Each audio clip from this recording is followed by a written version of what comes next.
Hey guys, this is Luke Johnson from Noetic. I'm joined by CJ Eller and Jordan Klein. Today we're going to be talking about three discourses on imagined occasions by Soren Kierkegaard. It's part of our continuing pursuit of understanding the polyonymous authorship of Soren Kierkegaard. Polyonymous meaning the varied aliases that Kierkegaard employed in his first authorship. He used a variety of pseudonymous authors with his Noetic method in order to indirectly communicate certain ideas. And then he also did some direct signings to show individuals that from the very start he did have a religious sort of plan and orchestration for his works. And in the three discourses on imagined occasions, I sort of, maybe before I launch into a little background information about it, CJ, I know you read the book, and Jordan here is going to ask us some clarifying questions sort of throughout today's podcast. What did you think about this text before we sort of dive into it? I thought it was quite convoluted in the way that I didn't understand some things, and some things needed to be clarified, but what was really fascinating about this work for me is how he kept repeating ideas and things, and I think that is a testament to the nature of the work. It is a discourse or a sermon, even though he doesn't want to call it a sermon. It is a sermon or speech, and that sometimes you have to read it aloud or understand that it is to be read aloud to get it. Because I know sometimes I have read in the past speeches, say Martin Luther King's I Have a Dream, and you say, oh, it's powerful, I have a dream. But then when you hear it, and you hear the repetition and the metaphors and how that works with live sound and the spritefulness of the human voice, and it really gives that pop and meaning and profundity to the words. So I think this text sort of had that effect on me in a way where at first I thought, okay, this is sort of complicated, and then I imagined it being spoke. Granted, I didn't say a lot of the passages out loud, but I said, okay, just imagine this spoke, and it sort of cleared things up for me. I said, oh, he repeats a lot of ideas, and even though I thought it was a little complicated at times, I think the repetition helped out, and it made it seem like it was a sermon, or like he was giving this as a talk or something like that. Yeah, that's what I'm doing with all of Kierkegaard's works right now, especially the discourses, is to read them aloud. I'm treating them more like works of poetry, and I will tell you that it has helped tremendously in my comprehension of the works. I highly recommend anyone who is reading Kierkegaard to do that, to give that a try. I find that it really helps with one's comprehension. And that's odd, though, because it's only for these works. I don't know yet. Or did you try this with other works that weren't in this sphere of Kierkegaard that we're exploring? Because we did talk a lot about this in the discourses that we did before, you and I, and then I know you and Robert talked about that in the previous podcast. Of the Lilies in the Field too. We talked about how it was quite optimistic, but in a sense like a sermon. So I don't know if this spreads to anything else. To be determined. I've yet to employ that technique for the pseudonymous literature. Mm-hmm. I sort of suspect that it will work. I sort of suspect that Kierkegaard was a guy like me that loved the sound of his own voice. I wouldn't be surprised if he thought there was something symphonic about the actual articulation of the words. And one thing that's to note about the translation that we use, the Hong translation, is that they do translate some of the words and leave they translate all of it into English, but then they leave some of the words italic, or I guess in brackets, in the original Danish, and then they have another word, because Kierkegaard does these really cool things where he uses words that have the same root, and in the same sentence he pairs them together. So I'm assuming if you read it in Danish, it would have, where's Danish? Yes, yeah. That it would have this poetic ring to it. And Kierkegaard was a bit of an aesthete himself, and I mean, how many plays did he see? So he knew about speaking, and the idea of speaking, and I'm sure he went to many sermons. So I think a lot of the little plays he does on words also implies a sort of speaking or enunciation of the text rather than just looking at the page and reading the words. Definitely. Jordan, I don't know, did you ever engage in any sort of recitation when you were doing your work on Fear and Trembling? Did you try that technique out then? Yeah, actually, I would say with like the lad and the princess, there were definitely like some passages that with like just like the imagery, just since Fear and Trembling is probably not as lyrical per se, but I definitely enjoyed like reading some passages aloud. Cool. All right, so let me give a little bit of background information. This book was published on April 29th, 1845, and it's a direct signing, as I've mentioned, and not unlike the three upbuilding discourses from 1843 that CJ made reference to earlier, that we also have a seminar podcast available on the Noetic app for. This was dropped near instantaneously with Soren Kierkegaard's Either Or, which has been tremendously popularized through music media and movies and stuff like that, specifically through Elliott Smith. A lot of people are familiar with Either Or. That's where that comes from. But this book... Actually, let me retract that. This book came out one day before Stages on Life's Way. I'm sorry, I misspoke there. So strike that from the record. Wow. So it was near published at the same time as Stages on Life's Way. And like all the other discourses, it was dedicated to his father, Michael Peterson Kierkegaard. And Robert Schott and I, on two upbuilding discourses, we sort of speculated as some reasons why he may have dedicated the discourses to it. And you'll have to check out that podcast. You have to excuse me. I have so many irons in the fire with all different Kierkegaard texts here that I might get some of my dates jumbled. So that's why that's one thing to recognize is particularly interesting about the discourses, that he's dedicating them to his father. He's very indebted to his father. His father's fortune allowed him to be such a prolific writer and is very close to his father. His father was very instrumental in his education, something that you can, if you check out what Jordan has done on the biography of Soren Kierkegaard, you can hear all about. So we're going to be talking about the first essay in the three discourses on imagined occasions. So the first essay that we'll be talking about, and we're going to do this in installments over the next 3 weeks, is On the Occasion of a Confession. That's what we'll be talking about today. But the other two that you need to be aware of, and it will be forthcoming, and you'll be able to find them in a grouping on the Noetic app, are On the Occasion of a Wedding and At a Graveside. At a Graveside seems to be one that's of particular fascination to a lot of Kierkegaard scholars. I look forward to that one with a lot of anticipation. So without further ado, I think we need to get right into the text, given the time constraints and things like that. CJ alluded to earlier, just as he does in every discourse, that we are not to take this as a proper sermon. And as usual, the reason why we don't take this as a proper sermon is that Soren doesn't believe that he has the sermonizing post, the authority to sort of communicate to his readership, to his audience, that what he says comes down from on high. Now that could be a little bit of a sly maneuver, trying to get. We've looked at what did we look at?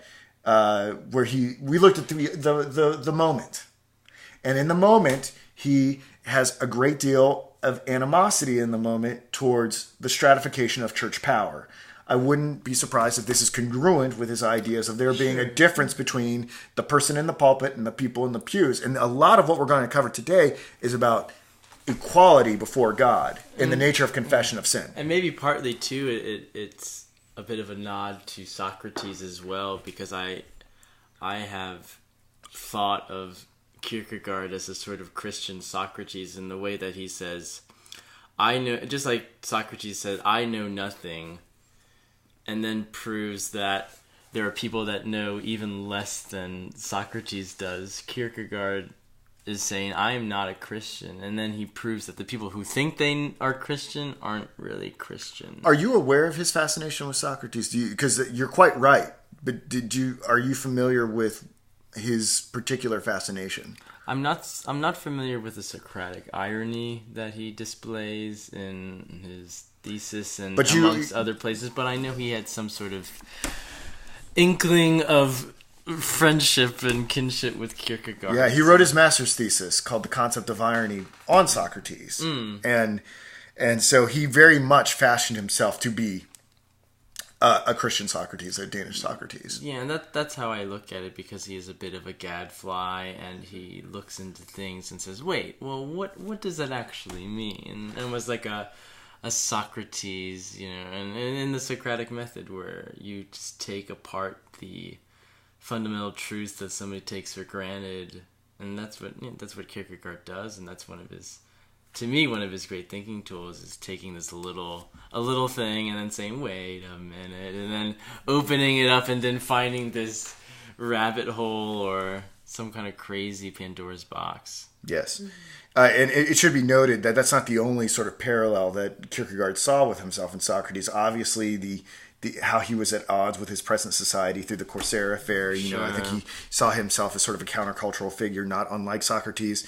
And look at the people that are interested in Kierkegaard. I mean, it's largely very youthful people, and that's ultimately what one of the charges that was brought against Socrates in Athens.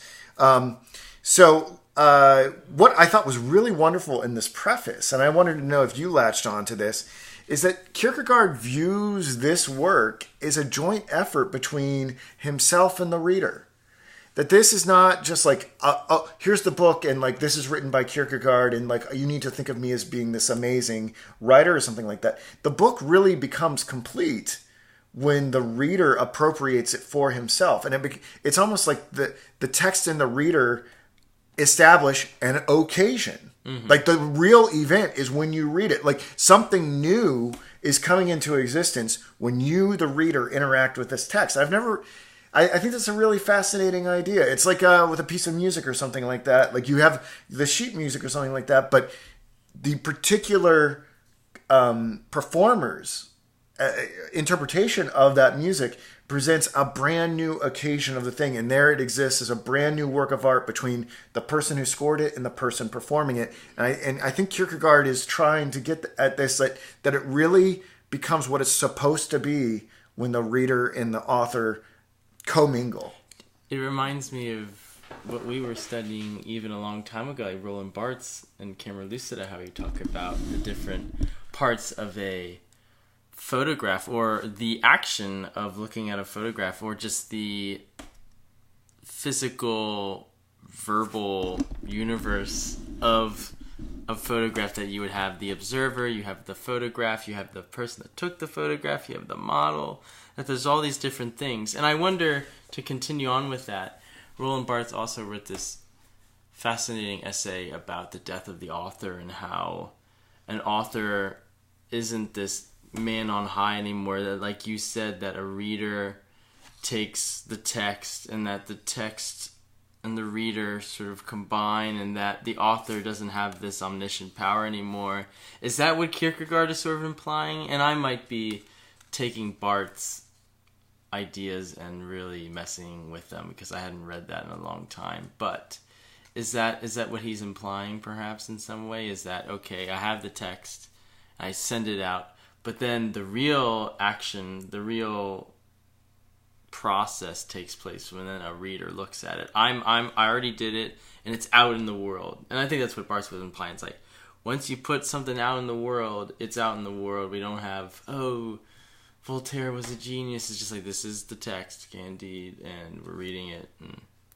Yeah, I think he's given up all sort of presuppositions that it's going to give him any sort of earthly acclaim, or it's going to be received well. He's going to go at length to say, and I should say this, that he is not interested in reaching a mass audience with this. Mm-hmm. He is interested in dialing into the particular individual, so that particular individual has this occasion experience, appropriates the text properly. And when we say appropriate the text is going to lead us ultimately to appropriate a relationship with God. So that's really what's going to be happening here. And that's the cool part about the last bit, I think, when we were talking about the present age, and I mentioned in one part of that text that he called himself a proverb. He said, well, writing this one person, he said, I might as well be a proverb at this point, that he has just become, I don't know, he's not a person, and he's not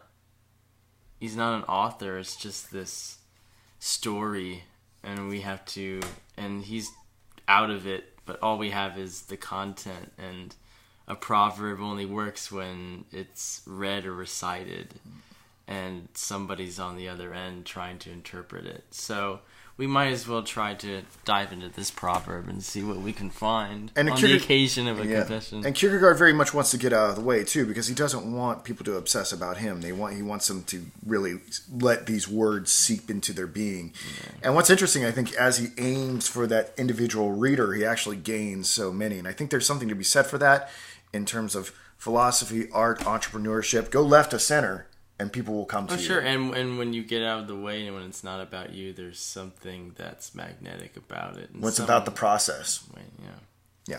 All right, so going into the actual text of On the Occasion of Confession, I think something that he's really concerned about is that people seem to be doing whatever they can to find some sort of satisfaction, happiness, stillness, some sort of a light enlightenment. And they'll travel all over trying to go to some exotic location to another, suffering from some sort of wanderlust. And he finds this sort of ironic because the thing that they actually need and the thing that's closest the thing that's most close to them is God. And yet they go all over and go through a myriad of things looking for it, but it's right there all along. So then the question then becomes, why do people have to do that? Why aren't individual? If God can be with you at all times, if God can be with you if you're on the space station, if God can be with you when you're locked in solitary confinement, why are we going to so many other places seeking some sort of fulfillment when it's there with us at every single moment? Sure. And I wonder if it's partly due to the fact that, as Kierkegaard says, and I'm going to quote it, "Without purity, no human being can see God, and without being a sinner, no human can come to know him." In a sense that being a sinner or committing a sin, which is, in a sense, going against God or saying, "Oh, I got it," in the way, like you said, going out into the world. By doing that, we realize that lack, and that in some way it's part of a beck and call back to God and to the religious relationship with God. Yes. And I there's a little bit of terrain that I want to cover. Sure. I'm glad you mentioned that quote because it's something that I had written down as well. So we're going to have to kind of build up to this conception of sin. And I will say this, it's not entirely clear. I think it's going to be something that's going to emerge over time. And I actually think this is a really rich area for people who are doing Kierkegaard scholarship and want to make this distinction clear. We have to try to get our heads around what sin is. And Kierkegaard takes this issue up in a number of texts. It's there in Fear and Trembling. You remember in Fear and Trembling, do you remember how sin is depicted there? Let's see. Yeah, because it wasn't I'm trying to think. Ooh, it's been a while. Well, I mean, sin with the Abraham and Isaac story. It's the words are escaping me. You want me to jump in? Yeah. All right. So sin in Fear and Trembling is depicted as when the individual asserts themselves against the universal, and the universal being ethics, right?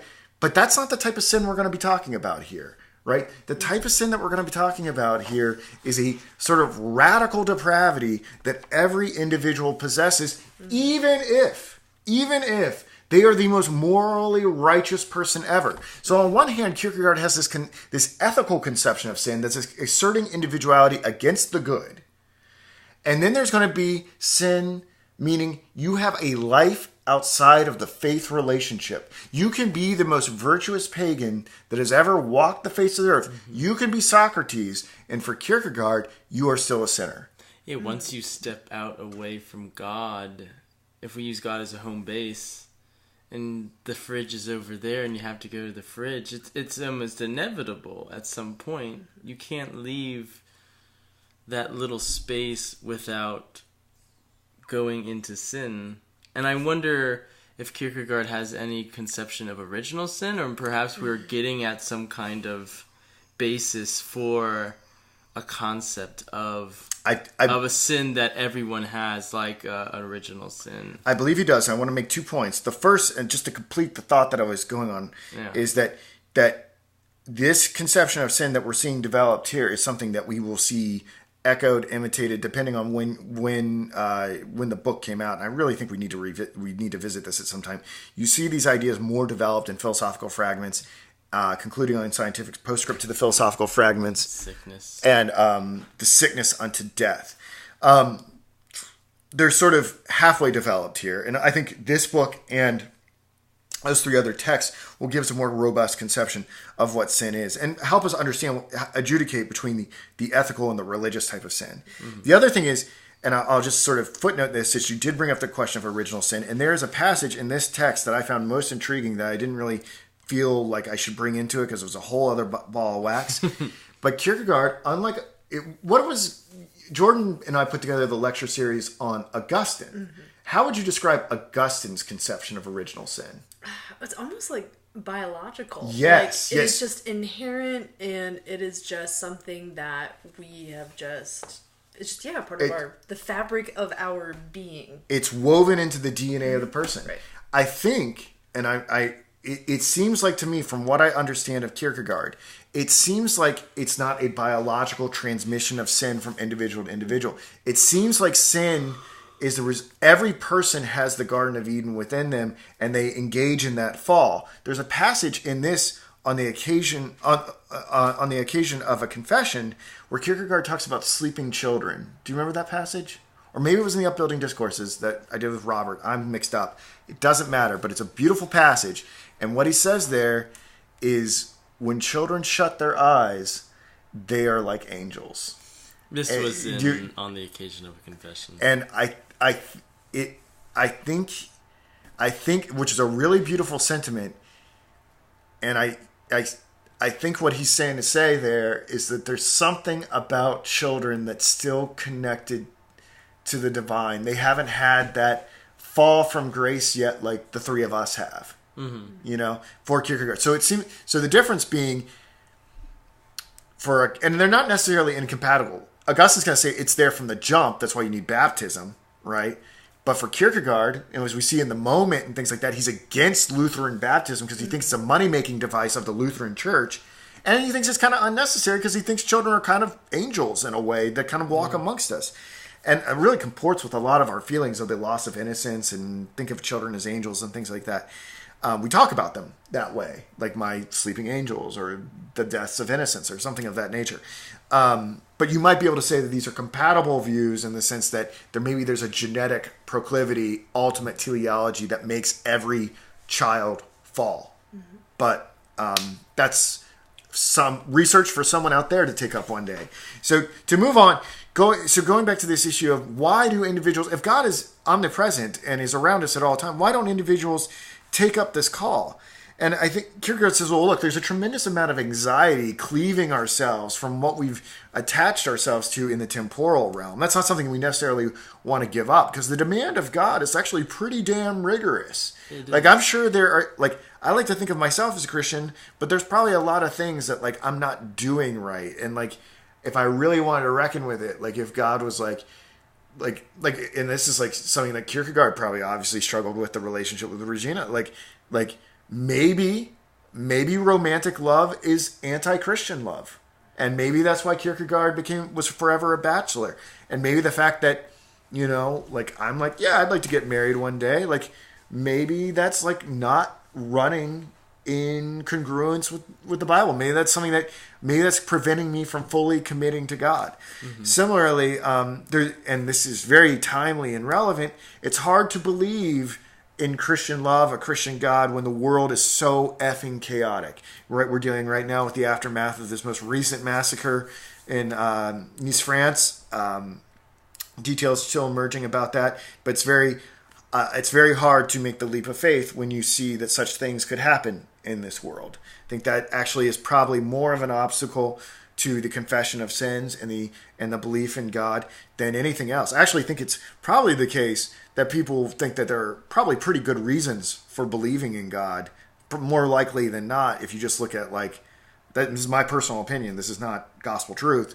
If you just look at the arguments, math, science, it looks like there's a creator. I know I'm probably going to get panned for that because it looks like I'm advocating intelligent design, but I think it makes it a little bit more likely. But then when you see a dude run like a snowplow through a crowd, of French, you're like, no way, there couldn't be a God, and it's what repels people, I think, a lot from the idea of there being God. I think it goes into this idea of ambiguity that Kierkegaard attacks time and time again in all of these texts. The idea of half measures, that we can take this relationship that we should have with God and use it only in a really confined sense.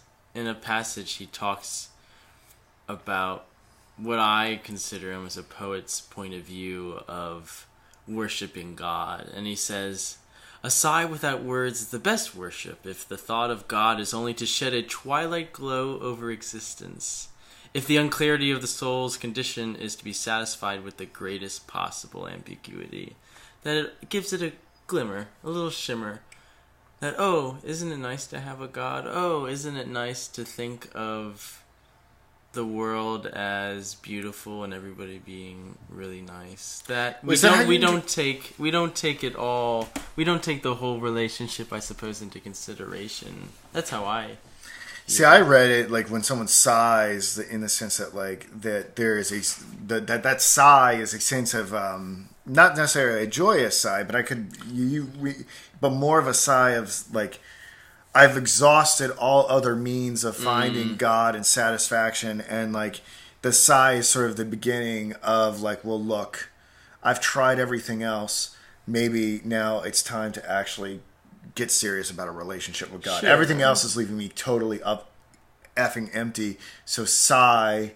I guess I'll confront the reality that I'm a God-forsaken sinner. I think you're right. So then maybe we can take that into the point of the sigh, saying, okay, well, I guess I gotta believe in God. But then the person only taking it in the sense that, like Kierkegaard says, to shed a twilight glow over existence, that they're not actually going through the work. Not yet. And Kierkegaard talks about that again, where he says, like, but if God is to present or to be present to the soul, then the sigh presumably finds the thought, and the thought presumably the words. There you go. And Kierkegaard also says that this is really, really hard to do. And and that's one thing I noticed time and time again in this text in particular, is that Kierkegaard says this is really hard.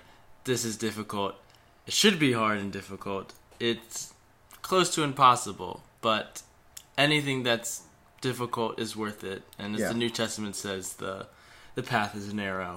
Yeah. What I like about this text, and I think it complements the work that Jordan and I did on Fear and Trembling, we look at Fear and Trembling, and we look at like a hero of faith, Abraham, and his, and we were like, how could we ever approximate Abraham? He's so different from us because he's caught between the ethical and this religious call, and this is going to talk to us like, this is something that every individual can do. Like, this is what the practical working out is for even if you're not an Abraham, what it means to be a person of faith. Mm-hmm. So, I think I've talked about that. So confession of one's sins is going to be sort of the ultimate sort of initiation point for growing close into having this stillness with God.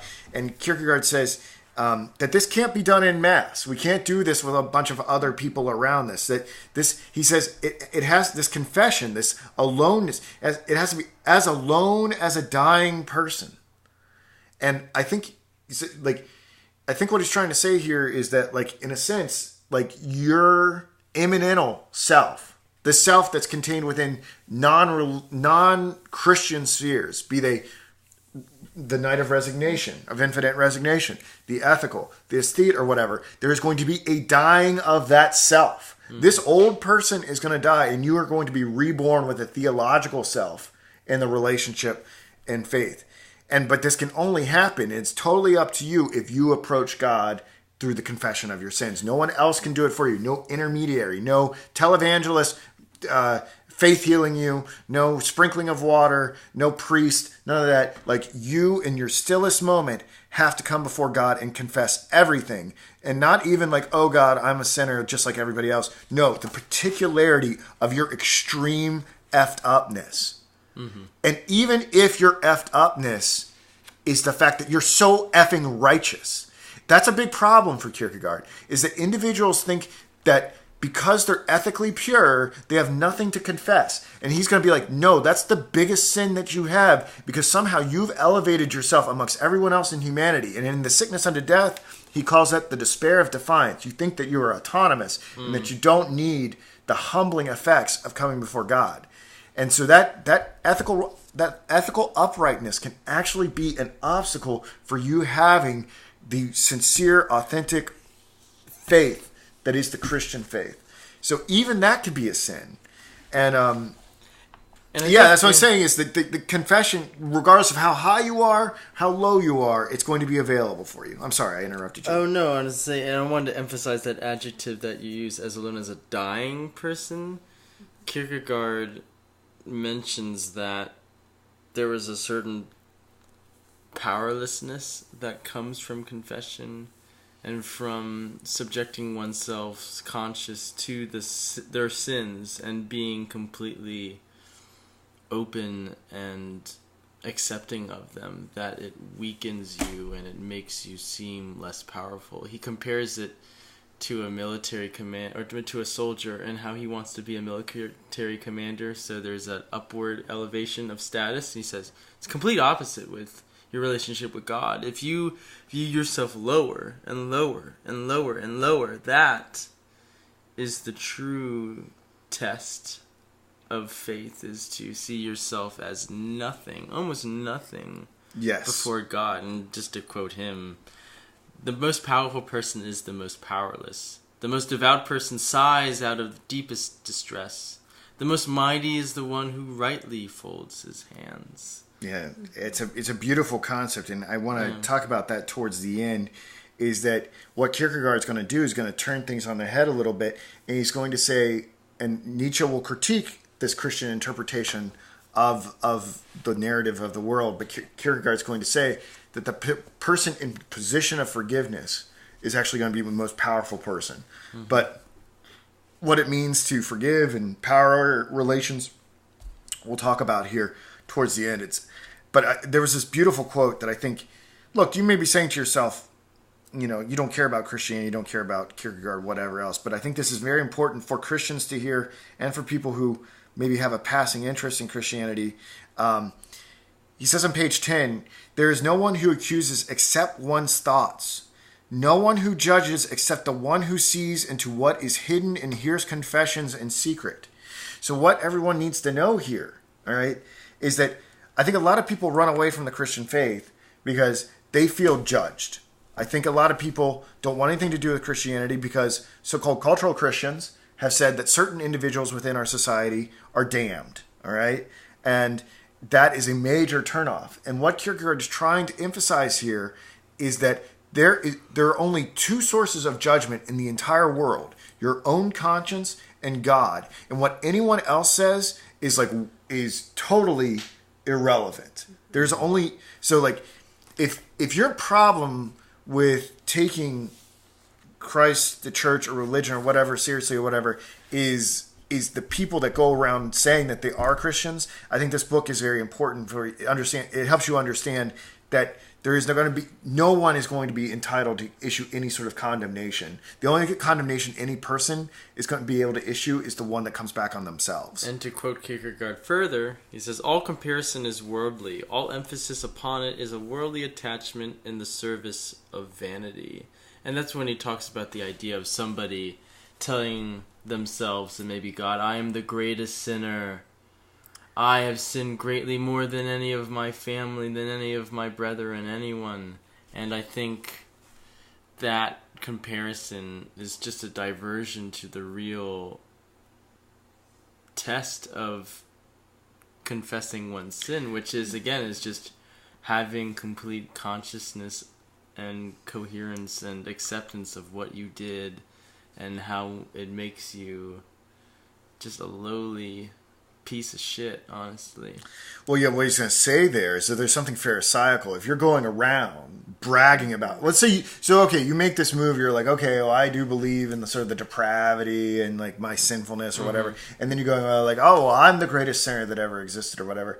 If you've really entered into that faith relationship, you're not concerned about how you measure up with anybody else. It's a weird sort of thing. Usually we measure up in society by how much better we are than everyone else. Mm-hmm. What he says is that there's this aesthetic temptation within Christianity that's not truly genuine yet for people to be like, you know, in the world of temporal things, we have people be like, well, I have more money than X, or I have better looks than X, or I have more brain power than X, or I have more this than X. But he says people who haven't really fully made the transition into the authentic sort of Christian relationship will be like, well, I'm more sinful. And by saying I'm more sinful, what you're trying to say is, well, me and God are closer. Mm-hmm. I got something that you don't got. God's given me a very special knowledge of myself that you people obviously don't have. And it's like in the New Testament where we see the Pharisees who are fasting and they look miserable and says, oh, I'm fasting. They make it seem super obvious that they're devout. And then Jesus just says, hold up. You don't have to really do that. That's not it. And to quote Kierkegaard further, and I had some feeling that he was alluding to the exhibitionism of the Pharisees, of Jesus' condemnation of that in the New Testament when he says, and you do not do on the streets something that is not a joint enterprise, but do it properly in secret. Yes. Mm-hmm. Yeah, totally. What's I think sort of interesting here as we sort of progress through this or whatever, I think is I was thinking about this earlier, and this seemed to describe Christopher Hitchens a little bit. Something he talks about here as we move past into page 11 is that he talks about how he doesn't really believe people who have been like, hey, look, I've tried this whole confessing to God thing. I've tried this whole trying to find the stillness in rapport with God or whatever. And I guess I just don't have the God gene. I guess it's just not meant for me. And Kierkegaard says, look, two things. First of all, if you really felt that, you would be so sad and so silent, you wouldn't go around being like, I wasn't able to do it. And second of all, that you would understand that the error lied in you. That if you, let's say you didn't have the God gene or you couldn't do it, then you have improperly gone about seeking God. You've gone and tried to seek him through objective philosophical knowledge, and you know that you're not doing it right and you need to try harder. You don't just throw up your hands and say, I tried, but I couldn't find God. I guess I'll go back to hooking, or whatever, So I thought that was kind of interesting. And I remember Christopher Hitchens towards the end of his life, he had cancer and people would be like praying for him or whatever. And he was an avowed atheist. He hated religion or whatever. And he's like, yeah, I can't find him. He's not there for me. And I think that's kind of interesting. Anywho, something else is kind of interesting. What Kierkegaard says that when you do experience the stillness of confession, which like everything else in the world can be taken away from you. Right. So not only can you be anyone in the world, right? Not only can you be a pauper or a prince and confess your sins and have this stillness before God and go through the fear and trembling and the spiritual trial that is endemic in Christianity, it can't be taken away from you. So even if you're on the torture rack and someone's using all sorts of God-forsaking implements on you or whatever, you can still hold on to faith. Or if you have a stroke and you can't communicate to the outside world and you only have minimal conscious states, everything else can be taken away from you. It's very possible I could just have an aneurysm and just drool and not be able to say anything to you guys anymore, but I'll still be able to have my relationship with Christ. It's the one thing that Kierkegaard believes can't be taken away from us or added to. No one can give it to you. No, you have to do it yourself. And again, that's the individual part that Kierkegaard keeps emphasizing again and again. And what's really fascinating is that he talks, we talked about earlier, we started off this seminar, we started talking about all the different ways that we can be distracted. That we can avoid the faith relationship. Kierkegaard says one of the biggest things that people can do is when they have this vacuum in their life by not having the faith relationship, that they oftentimes band together, right? And I think I'd love to hear his critique about social media. I wonder if, there's this passage that I thought was particularly eloquent. I quoted it on my Instagram because I thought it was so profound.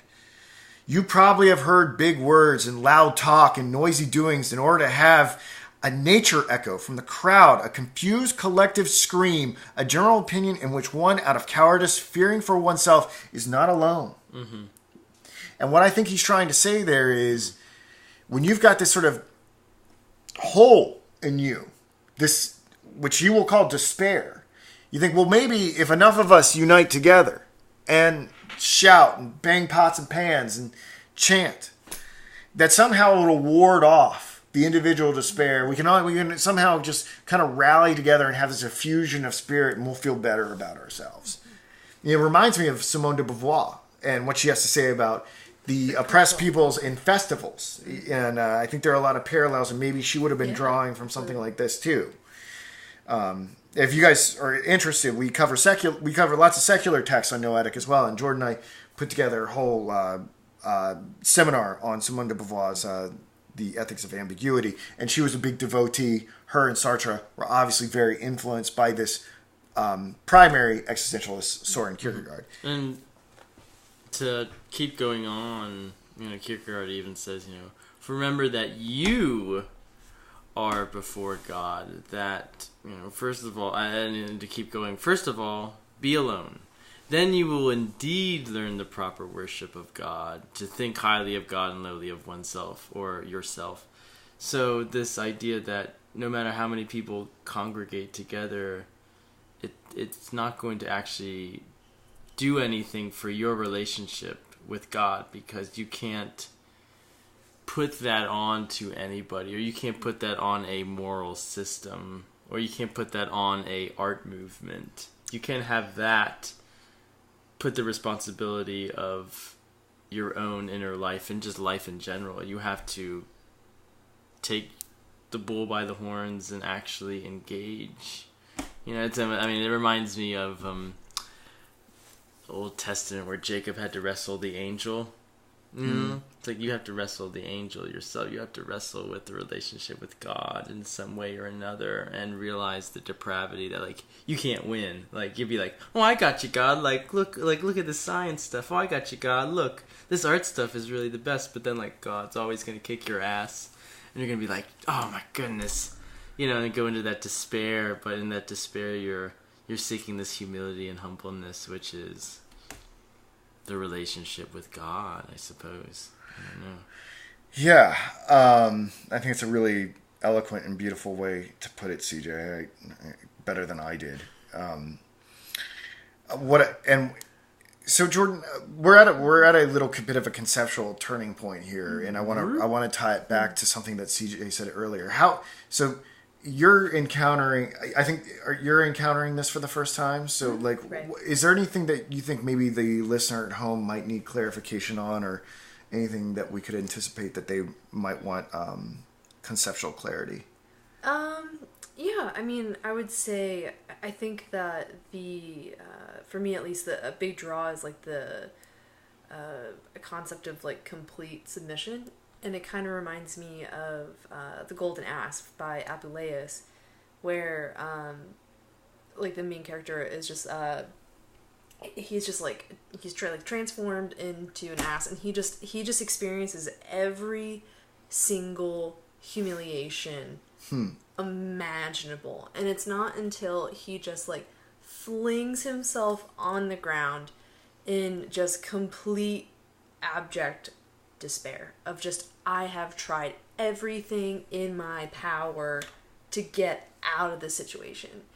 And it's not really until he just breaks down in tears and cries to Isis that that it ultimately sets him on this path of transformation that turns him back into a man. So it's just kind of interesting that it's, Kierkegaard totally underscores that same thing, that you have to by yourself be walked into this experience. It's interesting that Jordan's background, she has a very strong background in classics, and so it's interesting you point out that there's this person that's turned into an ass and then sort of goes through sort of a born again experience and is set right by Isis. These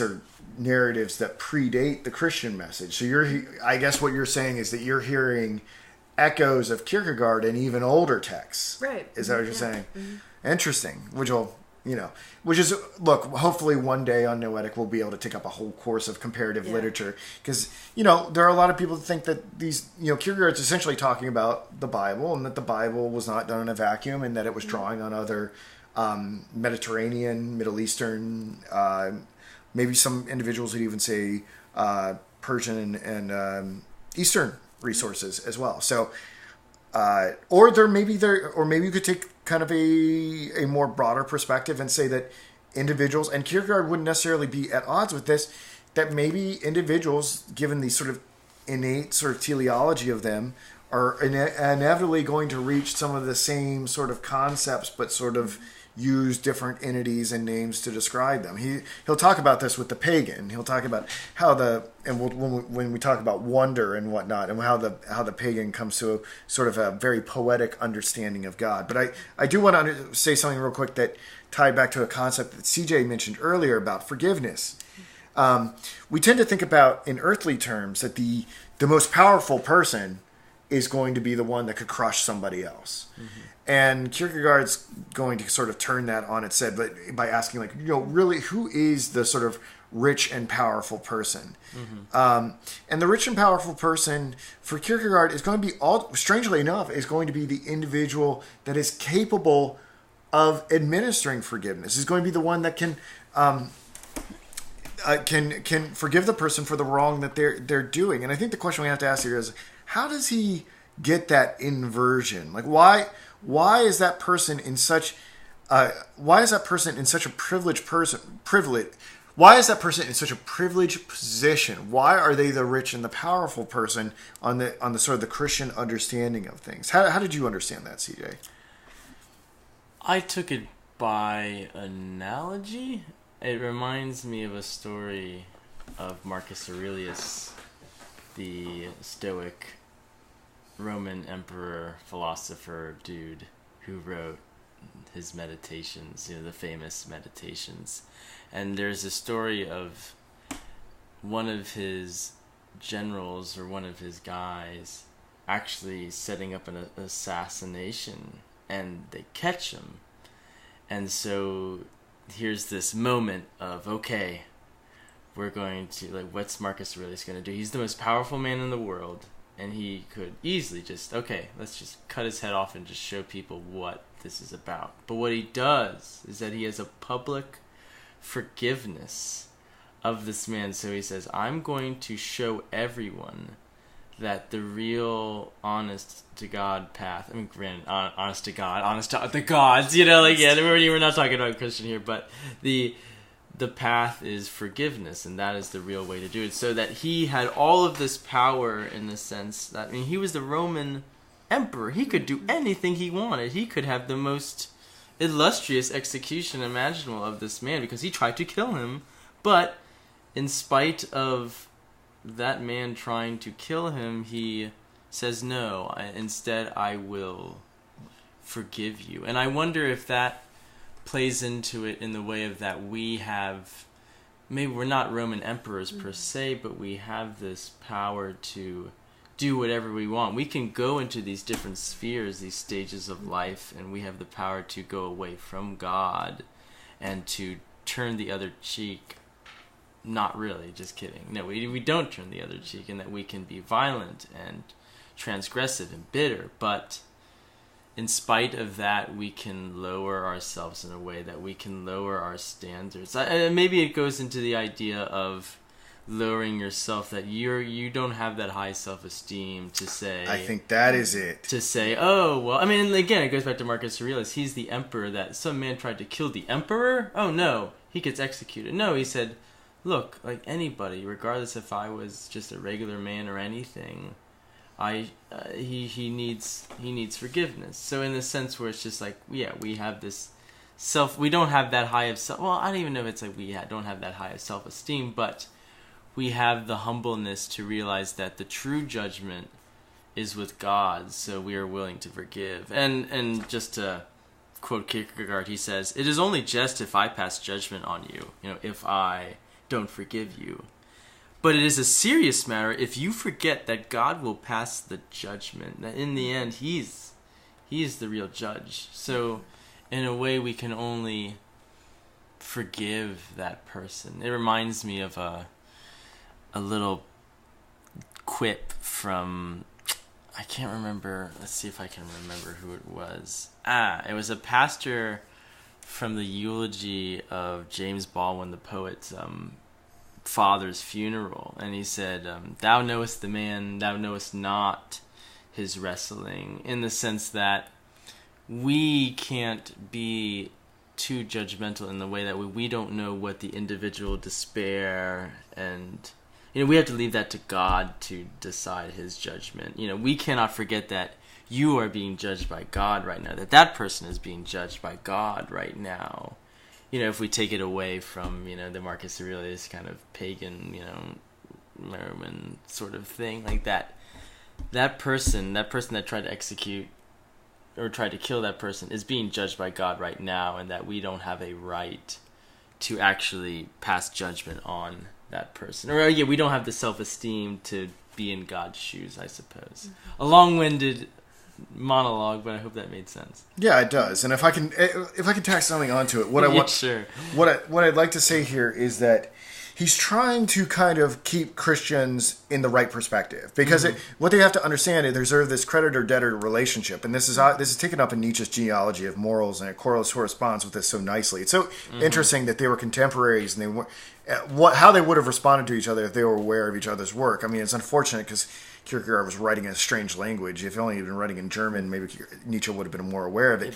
But what's happening here is that the injured party knows that they've got some sort of social credit or something like that, and they could walk around with knowing that somehow that they are owed something, that they are owed some sort of redistributed justice or something like that. And what I think Kierkegaard is saying here is, like, not only does forgiveness, you, even if you've been maimed or had everything taken away from you, not only does forgiveness give you an opportunity to demonstrate in the physical world what was given to you in the private realm of stillness and confession. So you can imitate what God did to you to somebody else. And you might actually be able to use that opportunity of forgiveness to bring other people to Christ. So you have a very powerful opportunity to bring people into the body of Christ by forgiving people. And you don't have to make a big fuss about it, but when you forgive something, people notice it, and it really resonates, and you actually make the Christian faith a real live option to a lot of people who maybe, because they felt like so many Christians were judging them and condemning them and stuff like that, will give Christianity a try. The other thing is that, like, if you do not forgive, this goes back to what I said earlier, and you want to be this person who's like, well, I just cannot forgive, and you are forever just dead to me or something like that. You may think that you've taken a sort of a morally high position or something like that, but ultimately that moral uprightness is going to delude you into thinking that there is some radical difference between you and the lowest person on the planet, and that's getting in the way of you understanding the radical equality and depravity of man before God. And you've got to let that go by forgiving. And that's why I love the example of Marcus Aurelius, because I think it plays into the first point you made and the second point. What was the first point you made? I totally forgot. The first point is that we can use forgiveness for the glorification of God. Right. And the second point is that if we don't forgive, we are individuating ourselves from the rest of humanity, saying that there's some sort of stratification. Right. And the point of this is that the blameless and the wrongdoer together both have types of sin that our conscience and God convicts us of. And we have to, even if it doesn't feel right, we have to forgive and confess the sin of holding back that forgiveness in order to truly go along that very narrow road to salvation. Because like Kierkegaard says, the road to salvation is not wide. That's his serious concern in the moment. The serious concern in the moment is that the Lutheran Church has been like, yo, everybody's a Christian. You were just born here. You're good. You don't have to do anything else. Yeah. And Kierkegaard's saying part of the spiritual trial that one has to undergo, even if you know that you're an ethical and blameless man, there's still so much that you have to search your soul for, even if it is that you haven't forgiven. There's the sin of not forgiving. You're not being Christ-like by not forgiving. And just to, I think, bring that with the Marcus Aurelius. I'm trying to find some way to bring it to those 2 points. I guess the first, you mentioned how it serves as an example. And I love the idea of a Roman emperor presenting this public forgiveness as an example to his people as a way of living. And then the second point of taking your status or taking any kind of self-righteousness that you would have as a powerful person, whether that be of moral regard or, again, of being the one of the highest ranking, people in that time, of being an emperor, and saying, no, that doesn't really matter, and he even says that in Meditations, where he's like, we're all flesh and blood, like, even though some people suck, like, we're all like, they're made of the same stuff I am. And if we connect that with Kierkegaard, it's just like, we all, like you said, we are all connected together by sin, and that I have no right to be in God's shoes. So and just like a point of clarification, I mean, especially for an assassination attempt on the emperor, in Roman law, the head of the household was called the pater familias, and he had, like, legally had power over every single dependent in his household. Slaves, grandparents, aunts, uncles, children, whomever. And he legally had the right just to, like, did something, like, if they just did something that he disapproved of, he literally had the right to kill them. Sure. So I think that it's interesting because, in a way, it's almost like a form of humiliation by pardoning. If you granted, like, clementia to someone, then that was sort of in a way almost a power play, right? Because it's, I've given you your life, now I have, like, you owe it to me. Right. I mean, it always reminds me of a Japanese view of that, where it's like, to die with death is, to not be captured, like, it's honor. It's honor to die, like, if I do something wrong or commit a wrong, or, don't commit my task fully, I should have to, kill myself, because that is the rightful thing to do. I'm sure, in a Roman sense as well, where it's just like, okay, if I didn't, if I tried to assassinate and I failed, then just kill me. That, like, if I live, that's probably not how it should work. But yeah, to go against that, and to, and I guess what Kierkegaard's doing too, to go against that grain of any kind of self-righteousness, because I don't know, and a lot of the times people are in an ethical sense, if we're talking about even fear and trembling, in an ethical sense, people are right to, would you say so, Luke? Like, people are right to take action, an eye for an eye, in some sense, where it's, Yeah, it's difficult to say, because it's difficult to understand what Kierkegaard means by the ethical, but... No, I'm sorry, but in a sense of, like, okay, eye for an eye, or something like that, even if we go to the freaking Code of Hammurabi, or whatever, you know what I mean? Where it's like, if you did this, like, you deserve this, ethical system. From way back to even dare say now, where if you do something, then you deserve such and such punishment. Right. But instead, it's just, okay, I have no right to give that punishment because I am so lowly on the totem pole. Or I'm not even on the totem pole at that point. I don't even know. I'm the lowest on the totem. You're not. Like, there's no totem pole or anything. It's just like, it's just me and God. There's no totem pole. So my concern is that we have some pretty, like, substantial ideas to still cover. I mean, I'm glad we have so much content, but we're clocking in at an hour. What I think we might want to do is to break this up into 2 parts. Let's do it. All right, so I'm going to push stop on this, and then we're going to initiate a new session just to make it more digestible for the listener. Sure. All right, thank you for joining us. We'll be back with part 2 momentarily. Bye. Bye, everyone.